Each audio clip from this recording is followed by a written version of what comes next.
Once, when a lion was asleep, a little mouse began running up and down upon him. This soon wakened the lion, who placed his huge paw upon him and opened his big jaws to swallow him. "Pardon, O king," cried the little mouse. "forgive me this time. I shall never forget it. Who knows but what I may be able to do you a turn some of these days." The lion was so tickled at the idea of the mouse being able to help him that he lifted up his paw and let him go. Some time after, the lion was caught in a trap, and the hunters who desired to carry him alive to the king tied him to a tree while they went in search of a wagon to carry him on. Just then, the little mouse happened to pass by, and seeing the sad plight in which the lion was, went up to him and soon gnawed away the ropes that bound the king of the beasts. "Was I not right?" said the little mouse. Little friends may prove great friends. Story: The Wolf and the Lamb. Once upon a time, a wolf was lapping at a spring on a hillside when, looking up, what should he see but a lamb just beginning to drink a little lower down? "There's my supper," thought he. "If only I can find some excuse to seize it." Then he called out to the lamb. "How dare you muddle the water from which I am drinking?" "Nay, master, nay," said Lambikin. "If the water be muddy up there, I cannot be the cause of it, for it runs down from you to me." "Well then," said the wolf, "why did you call me bad names this time last year?" "That cannot be," said the lamb. "I am only 6 months old." "I don't care," snarled the wolf. "If it was not you, it was your father." And with that, he rushed upon the poor little lamb and ate her all up. But before she died, she gasped out, "Any excuse will serve a tyrant." Story: The Cock and the Pearl. A cock was once strutting up and down the farmyard among the hens, when suddenly he espied something shinning amid the straw. "Ho, ho," quoth he, "that's for me." and soon rooted it out from beneath the straw. What did it turn out to be but a pearl that by some chance had been lost in the yard?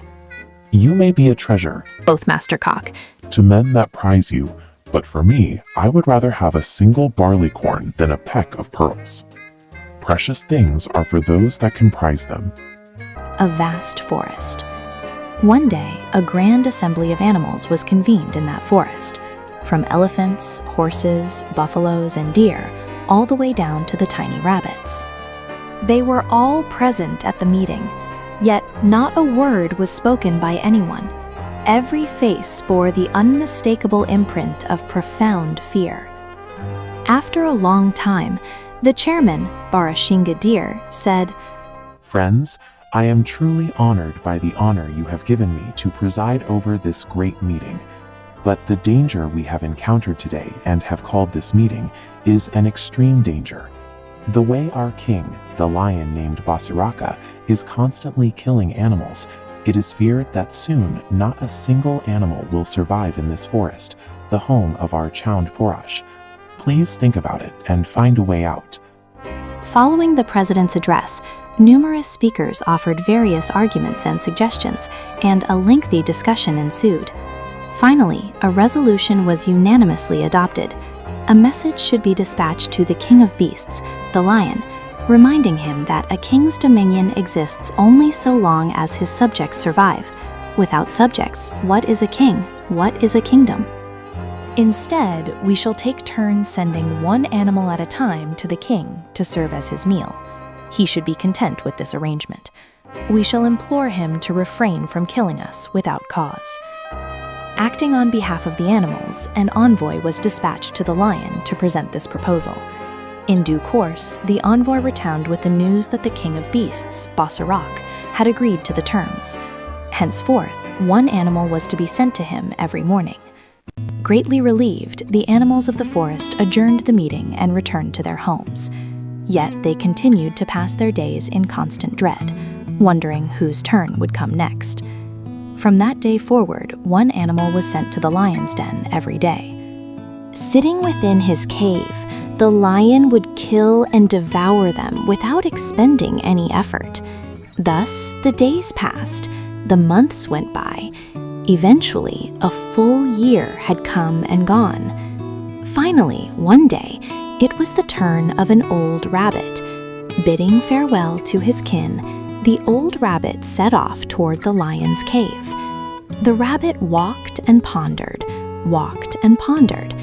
Since the lion is going to catch and eat me anyway, what is the point of rushing there just to appease him? Let me see if I can somehow outwit this tyrannical lion. Lost in thought, the rabbit eventually found himself standing beside a well. He came so close to the edge that he nearly tumbled inside. Suddenly, his gaze fell upon the interior of the well. He saw his own beautiful reflection shimmering in the water below. Upon seeing this, a clever scheme suddenly sprang to his mind. He immediately broke into a run and headed toward the lion's cave. Upon seeing the rabbit, the lion flew into a rage. Such a tiny little rabbit. Could eating him possibly fill one's belly? And on top of that, the creature had arrived well past noon. Roaring in anger, the lion demanded, "Tell me, you rabbit, have you no sense at all?" Your Majesty, please forgive me. I want no talk of forgiveness. Just tell me, why are you so late? That is exactly what I was about to explain, Your Majesty. Another lion had seized me, intending to eat me himself. What? Another creature dares to eat my meal? Who is this scoundrel? My lord, I swear to you, he looks exactly like you. His lair is situated near the banyan tree by the stream. He asked me, "Where are you off to?" I replied, "Why, it is my turn today. I am on my way to see His Majesty King Basuraka." Do you know what he said in response? He said, "Basuraka is dead. From today onwards, I am your king. From now on, you shall come to me in turn." He detained me for quite some time. I gave him my word that I would return to him immediately after meeting with the king. The lion, bristling with rage, stood up with his mane fully flared. Then he let out such a thunderous roar that the poor rabbit's ears rang with the sound. Puffed up with bravado, the lion declared, "Where is that villain? Show him to me at once. Today, either he meets his end or I meet mine." The rabbit walked ahead, leading the way, while smiling to himself. Behind him, Basuraka followed, roaring all the while. In no time, they arrived at the banyan tree beside the spring. Looking at the lion, the rabbit said, Your Majesty, do you see? Upon seeing you, that wicked lion has gone into hiding over there. Be careful, Your Majesty. I am feeling terribly frightened. The lion replied, "You have nothing to fear while I am by your side. Does he think he can save himself by hiding in a hole? I will not rest until I have sent him straight to the abode of death today." Saying this, the lion strode right up to the edge of the well and prepared to attack. In the clear water of the well, he saw his own reflection. It appeared to him as though another lion inside the well was also preparing to attack.